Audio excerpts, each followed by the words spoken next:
வணக்கம் friends, Viji boutique. நம்ம இப்போ எதை பற்றி பார்க்க போகிறோன்னா, டைலரிங் வேலை செய்யும் பெண்கள் தினமும் நம்ம என்னென்னலாம் செய்யணும் அப்படின்றது தான் நம்ம இந்த வீடியோவில் பார்க்க போகிறோம்.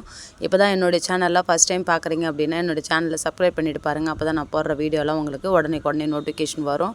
உங்களுக்கு பயனுள்ள வீடியோலாம் பார்த்துட்டு நீங்களுமே அதிலிருந்து என்ன கற்றுக்கணுமோ அதை கற்றுக்கிட்டு நீங்களும் மேலே வரணும். வாங்க வீடியோக்குள்ளார போகலாம். உங்களுக்கு ப்ளவுஸ் ஸ்டிச் பண்ணுறதுக்கு பிடிக்கும் அப்படின்னா இந்த வீடியோவுக்கு ஒரு லைக் போட்டுட்டு பாருங்கள். அதன் மூலயமா எத்தனை பேருக்கு ப்ளவுஸ் ஸ்டிச் பண்ண பிடிக்கும் அப்படின்ட்டு தெரிஞ்சுக்கலாம். எனக்கு ப்ளவுஸ் ஸ்டிச் பண்ண ரொம்ப பிடிக்கும். நீங்கள் எத்தனை பேருக்கு ப்ளவுஸ் ஸ்டிச் பண்ண பிடிக்குது அப்படின்ட்டு பார்க்கலாம் வாங்க.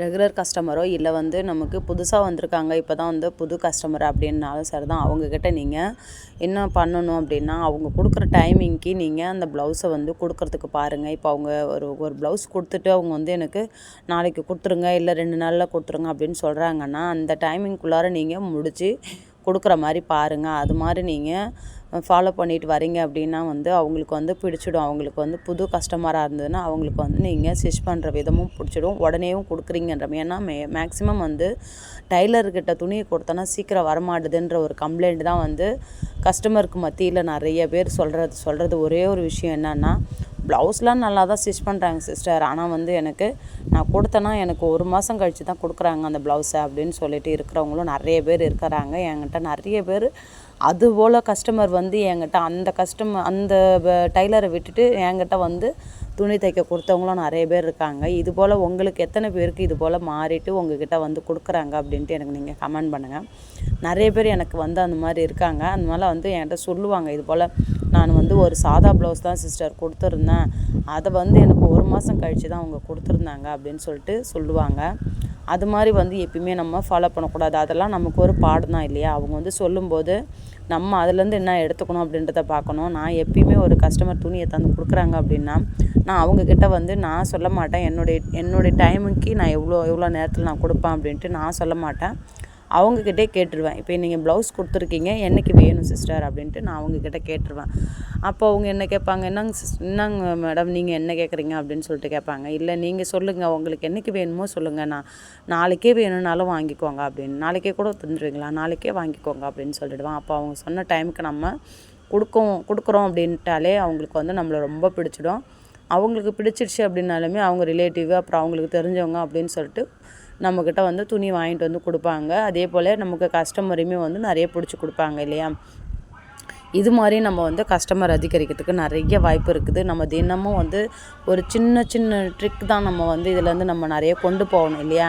நம்ம இப்போது நம்ம பிகினர் ரேஞ்சில் இருக்கோம் அப்படின்னா நம்ம அதிலேருந்து நம்ம எப்படி நிறைய கற்றுக்கிட்டு நம்ம இன்னும் மேலே போகணும் அப்படின்றத யோசிக்கணும். நம்ம இப்போ பிகினர் ரேஞ்சிலே இருக்கோம் அப்படின்னா அப்படியே நம்மளை விட்டுடக்கூடாது. நம்ம இருக்க நம்ம கொஞ்சமாக நம்மளோட இம்ப்ரூவ்மெண்ட் வளர்ந்துக்கிட்டே இருக்கணும் இல்லையா.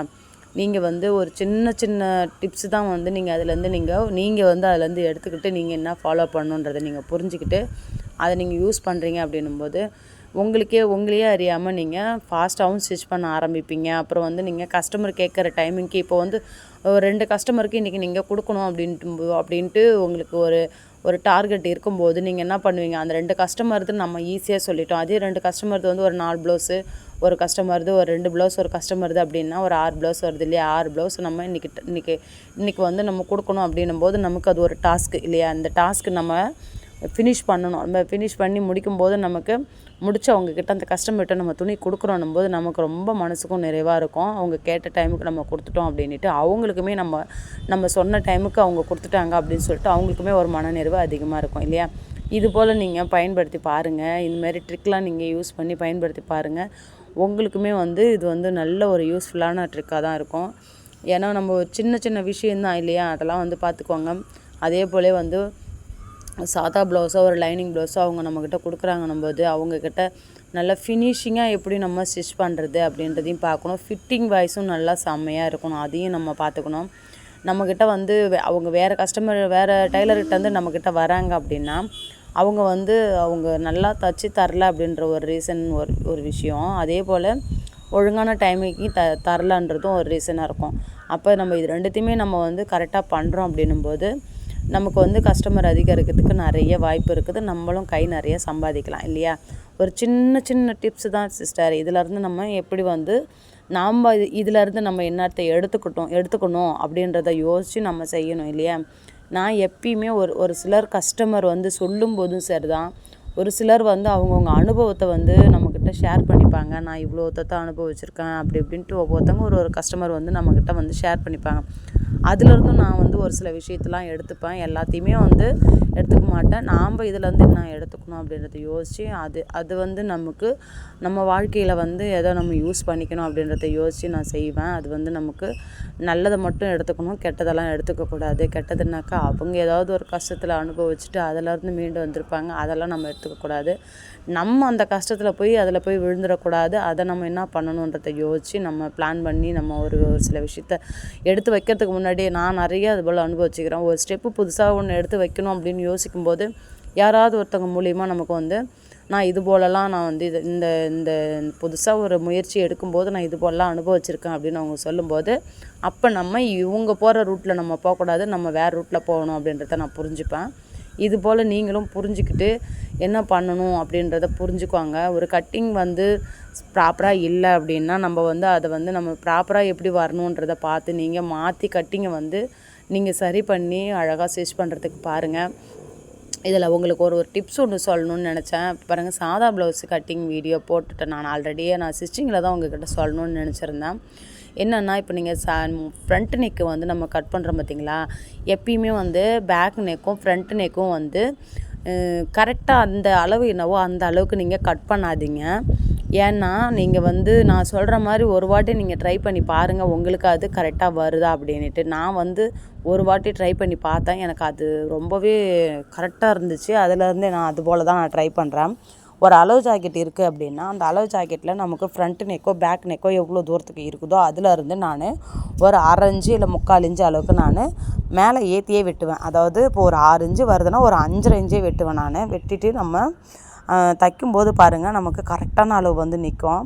அதுபோல் நீங்கள் வந்து இப்போ ஒரு 6 இன்ச்சு இருக்குன்னா அந்த 6 இன்ச்சை நீங்கள் வெட்டிட்டீங்கன்னும் போது அப்போ கழுத்து கொஞ்சம் அகலமாக இருக்கிற மாதிரியே இறக்கமாக இருக்கிற மாதிரியே இருக்கும்.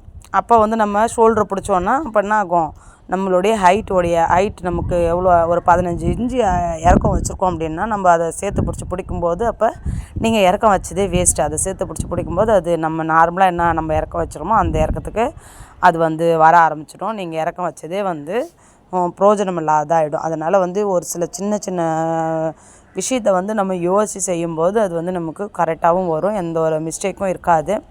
அதே போல் ஒரு சாதா ப்ளவுஸு ஸ்டிச் பண்ண கொடுக்குறாங்க அப்படின்னா நீங்கள் சாதா ப்ளவுஸ் மட்டும் என்ன பண்ணணுன்னா கை ஒரு 1/2 இன்ச்சும் இடுப்பு ஒரு 1/2 இன்ச்சும் வந்து இறக்கி வைங்க. அப்போ தான் வந்து அவங்க தண்ணியில் போட்டதுக்கப்புறம் அவங்க வேர் பண்ணும்போது அவங்க கொடுத்த அளவுக்கு அது சரியாக வந்து இருக்கும். அதே போல் என்ன பண்ணணும் அப்படின்னா, கஸ்டமர் வந்து துணி எடுத்துன்னு வந்து கொடுக்குறாங்க அப்படின்னும்போது சாதா ப்ளவுஸ்க்கு சாதா ப்ளவுஸ் அளவு வாங்குங்க, லைனிங் ப்ளவுஸ்க்கு லைனிங் ப்ளவுஸ் அளவு வாங்குங்க. ஏன்னா வந்து சாதா ப்ளவுஸ்க்கும் லைனிங் ப்ளவுஸ்க்கும் நிறைய வித்தியாசம் இருக்குது. நீங்கள் சாதா ப்ளவுஸ் லைனிங் ப்ளவுஸ் அவங்க வந்து கொடுக்குறாங்க தைக்கிறதுக்கு அப்படின்னும்போது நீங்கள் சாதா ப்ளவுஸ் அவங்க அளவு கொடுக்குறாங்க அப்படின்னா அதை நீங்கள் வாங்காதீங்க. அது வந்து நம்மளுடைய வேலையை தான் வந்து கெட்ட பேராகும். லைனிங் ப்ளவுஸ்க்கு லைனிங் ப்ளவுஸ் அளவும் சாதா ப்ளவுஸ்க்கு சாதா ப்ளவுஸ் அளவும் கேட்டு வாங்குங்க. அதுதான் வந்து நமக்கு கரெக்டாக இருக்கும். அதுபோல் வந்து ஒரு சில பேர் வந்து விவரம் தெரியாமல் என்ன பண்ணிடுறீங்க அப்படின்னா சாதா ப்ளவுஸ்க்கு லைனிங் ப்ளவுஸ் அளவு எடுத்துன்னு வந்து கொடுப்பாங்க, நீங்கள் அந்த அளவு தைப்பீங்க. அதில் வந்து அப்போ கஸ்டமர் வந்து என்ன சொல்லுவாங்க, என்னங்க சிஸ்டர் ஒழுங்காகவே தைக்கலாம் அப்படின்வாங்க. அது வந்து நம்மளுடைய ஃபால்ட்டு கிடையாது.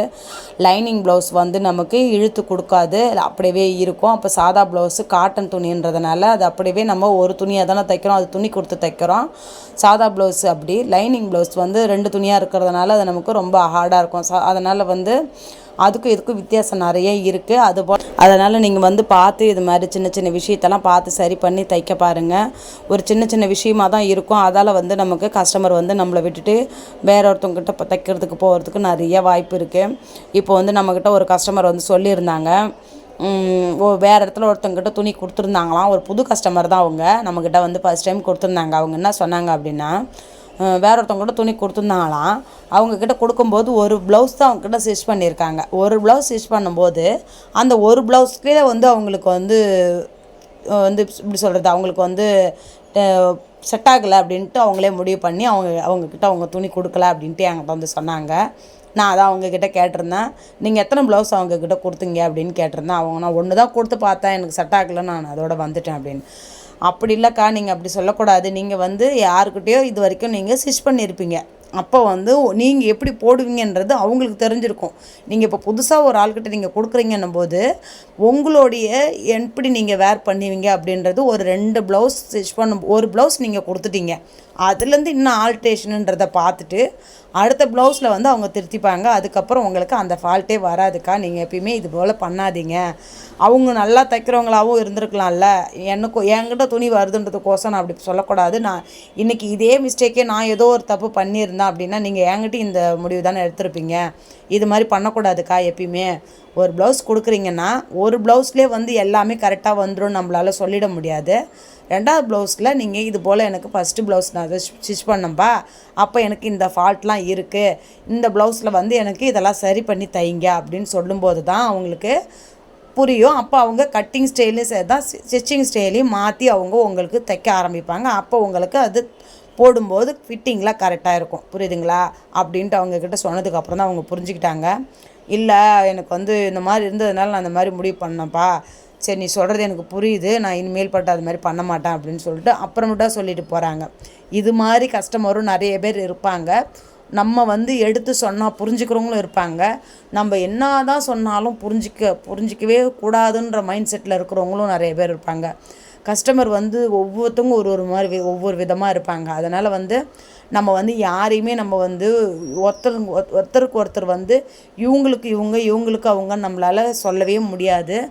அதனால் நம்ம வந்து ஒவ்வொரு கஸ்டமரையும் பார்த்து தான் ஹேண்டில் பண்ணணும். ஒவ்வொருத்தவங்களும் நமக்கு ரொம்ப முக்கியம் இல்லையா?